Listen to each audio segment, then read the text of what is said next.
Magandang araw muli mga kalupa! Nandito po tayo ngayon sa provincial capital of Laguna, ang Santa Cruz. Ayan po, so akala ninyo, syudad to, no? Ito po ay municipality ng Santa Cruz at ito pong pupuntahan natin ay isang farm lot dito po sa Santa Cruz. Kaya samahan nyo po ako. Atin pong galain itong ating farm lot for sale.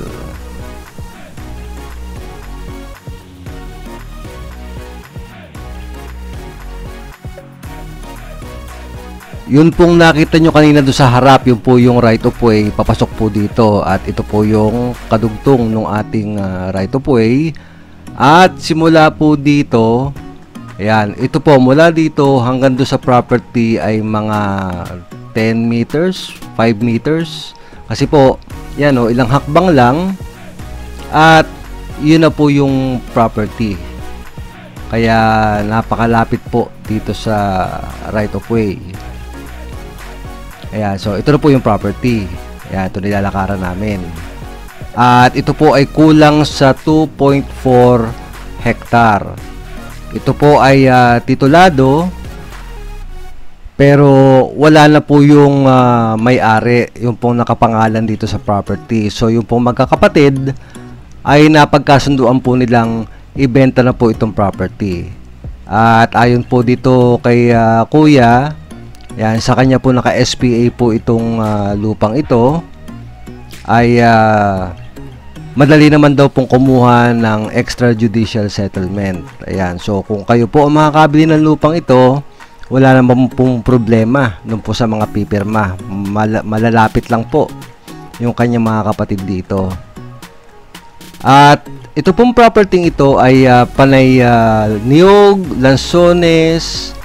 Yan po yung mga nakikita ko na tanim dito po sa property. At kung mapansin po ninyo ay medyo masukal. Ano po, na nga po, napabayaan na po itong property ito, kaya hindi po masyado na ipapalinis.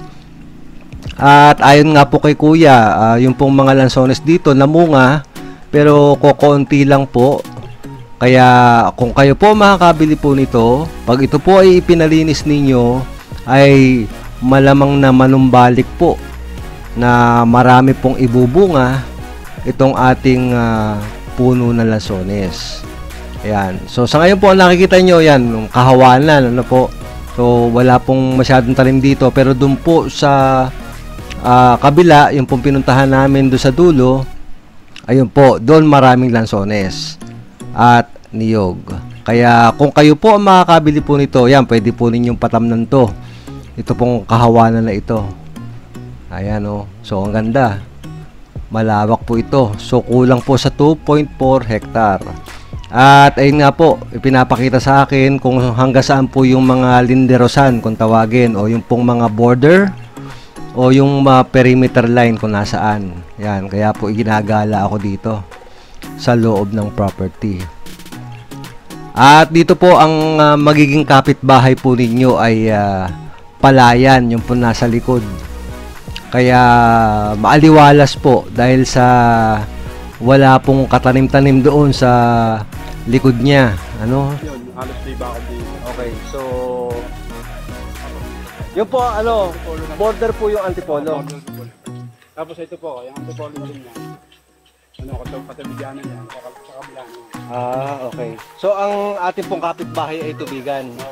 Ayan. Okay.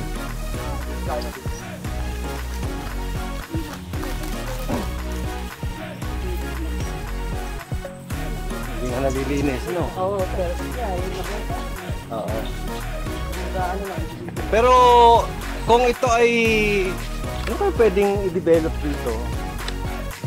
Ano? Talagang farm, oo, sir, pa. vacation house. Animan talaga to eh. Oh. Ano po ang mga pinagkakakitaan dito? Ano sir, taniman. Taniman lang talaga. Taniman. Ayan sir. Ito yung sapa. Ayan sir. Patay na ba yan? Ayan. So hindi pa ito. Pero ito po yung border na natin. pa po kabila. Ayaw, kabila pa. Ito pong nakikita nating tubig, yung pong sapa. Ang pinanggalingan daw po niyan ay irrigation. So, yan po yung galing po doon sa irrigation canal. At dito po ang tagos sa property natin na ibinebenta. At malinis po yung tubig, kaya pwede po itong i-develop at lagyan po ng isda. So ito ginawa, daanan lang ng tubig. Padaanan na yan. Pero yung pong pinakasapa, nandun pa. Nandun pa po. Hindi, ito po, papaganon. Doon dinaanan natin doon na may naglalabas doon sa yung inakuna natin. Ay, may nag-aanong tubig. Diretso yan, papaganon. Pero yung sapa, pwedeng paliguan, labahan, gano'n. Oh, malinis yun. Ino Malinis kaya yun. to. Malinis na mo.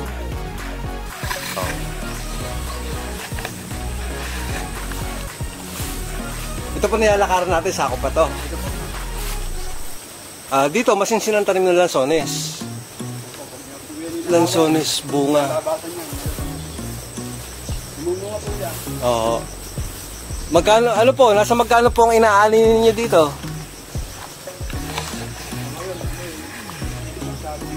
Gano'ng kalaki. Kasi maraming matanda ng puno na hindi pa nalilinitan. Oo. Mga ilang, nakailang kaing ho itong huli? Ngayon, baka mga nasa ano lang, mga 5. 5 kaing lang. 5 kaing? Oo. Hindi nalilinisan, hindi na... Oo.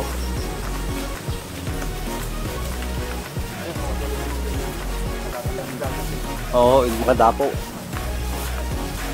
maano pa na lansones dito ko eh. Dito, Hindi namin pinasok pa rin sa ano. dito masinsin ang tanim ng lansones. Yun pong kaninang nakita ninyo, yun po yung lansonesan. So, doon po maraming tanim na lansones. At ito pong lugar na ito naman po yung tinatamnan nila ng gulay. Ang huling itinanim po dito ay sitaw. Kaya yan po, malawak-lawak din to. Kaya yun nga po, pagka po nabili nyo po ito, ayan, kayo na po ang bahalang mag-develop po at magpalinis po nito. Ang ganda po talaga ng lugar. Ang problema nga lang po ay napabayaan, kaya po medyo marami pong damo, magubat. Ayan. Pero ang ganda po ng property, 100% flat po yung area. Wala pong talagang yung masasabi nating akyat baba. Ayan po, flat na flat po itong lugar na ito. Kung halimbawa po magtatayo kayo ng isang game farm, yan, manukan, ayan, pwede po dito.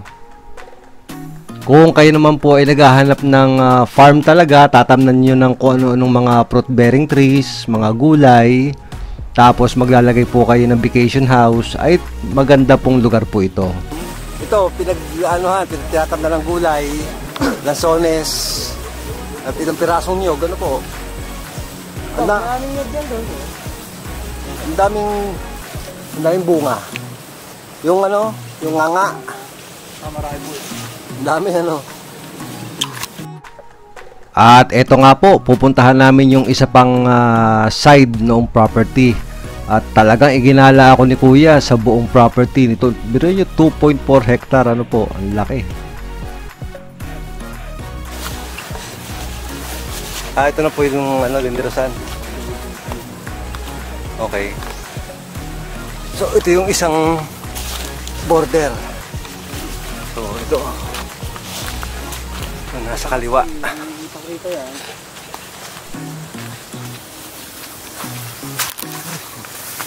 Malalim pala doon. Ano? Malinis naman oh. Kaya nga. So, ito, pwedeng i-develop na pala isda. Oo, yan. Oo, di ba? Malinis siya. Hindi siya bukal.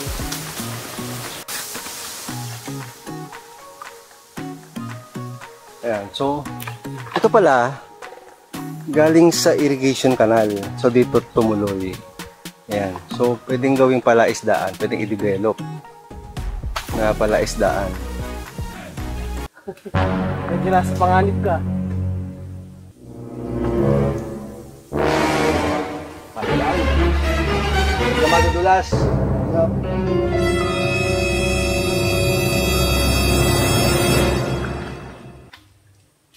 Suspense. Yay! Tapos yan pa.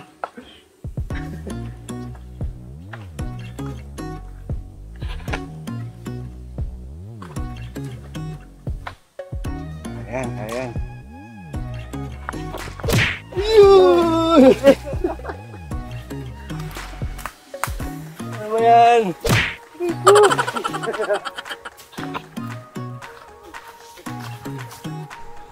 Buntik na ako magka-blentong dun ah.